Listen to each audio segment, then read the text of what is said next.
இந்த படம் வந்து கடைசி தோட்ட வந்து பிரம்மாண்டமான படம், அந்த படம் இந்த படம்லாம் அப்படின்லாம் சொல்ல முடியாது.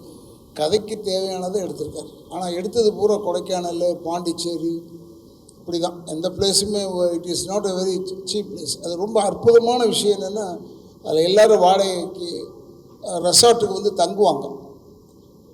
அதில் தான் கதை. அந்த ரெசார்ட்டில் தங்குறதுக்கு ஒவ்வொரு பேராக வரணும்ல. இப்போ சங்கர் கணேசன் பையன் எல்லாருமே வரணும். அதை திடீர்னு ஒரு மர்டர் ஒன்று நடந்துடும். மர்டர் நடந்ததுனால இன்வெஸ்டிகேஷன் போகும்போது தான் வனிதா வந்துடும். Vanitha is done excellent role. இதில் ரொம்ப பிரமாதமான ரோல் வந்து வனிதா செஞ்சிருக்கு. And she is also one of the pillars of the subject.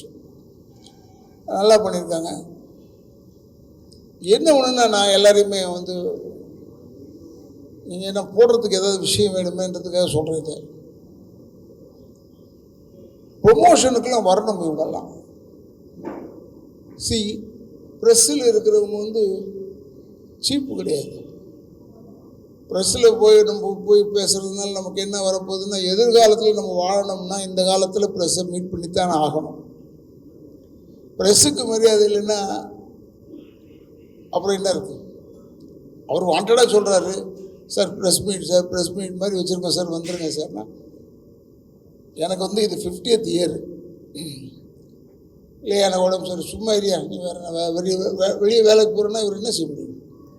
But my look out is I must come. If I ஆம் ஃப்ரீ, நான் வந்துடுவேன் ப்ரெஸ் மீட்லாம். அதனால் உங்களை நாங்கள் மதிக்கிறோம், எங்களை நீங்கள் மதிக்கிறீர்கள். நீங்கள் இல்லை என்றால் நாங்கள் இல்லை, நாங்கள் இல்லை என்றால் நீங்கள் இல்லை. இப்படித்தான் நம்ம வாழ்ந்துட்டுருக்கோம். நாங்கள் இல்லைன்னா உங்களுக்கு செய்தியே கிடையாது. அதே போல் நம்ம எல்லாருமே உடன்பிறந்த சகோதரர்கள் மாதிரி பழகி கொண்டிருக்கிறோம். அஃப்கோர்ஸ் இப்போ காலங்கள் மாறி போச்சு. ஆனால் இப்போவும் இப்போ எனக்கு ஒரு சிலரை தெரியுது, சிலரோட பேசுகிறோம்னா, இப்போ சத்யாலேருந்து மணியன்லேருந்து எல்லாரோடையும் உட்காந்து இப்போ கட்டி பிடிச்சி பேசிக்கிட்டு இருந்தோம்னா, நாங்கள்லாம் அவ்வளோ நெருக்கமாக இருந்தவர்கள். கொஞ்சம் பேர் இல்லை, இருந்தாலும் இப்போ தேவி மணியன்லாம் என்னை எப்போ பார்த்தாலும் நல்லா பேசுவாங்க. இருந்தாலும் ப்ரெஸ்ஸுன்னா ஒன்று நம்மளை வந்து இடகுடமாக எழுதுவாங்கன்னு நினைக்கவே கூடாது. இடகுடமாக எழுதினா தான் செய்தி. இங்கே இந்த ஊரில் சொல்கிறேன், இடகுடமாக எழுதுவாங்க. எழுதினாலும் நமக்கு ஒரு பெரிய பாப்புலாரிட்டி. அதில் நம்ம நல்லது பண்ணிக்கிட்டே இருக்கணும், அப்போ தான் அவங்க எழுதுவாங்கன்னு இல்லை, கெட்டதையும் எழுதுவாங்க, நல்லதும் எழுதுவாங்க, ரெண்டுத்தையுமே எழுதுவாங்க.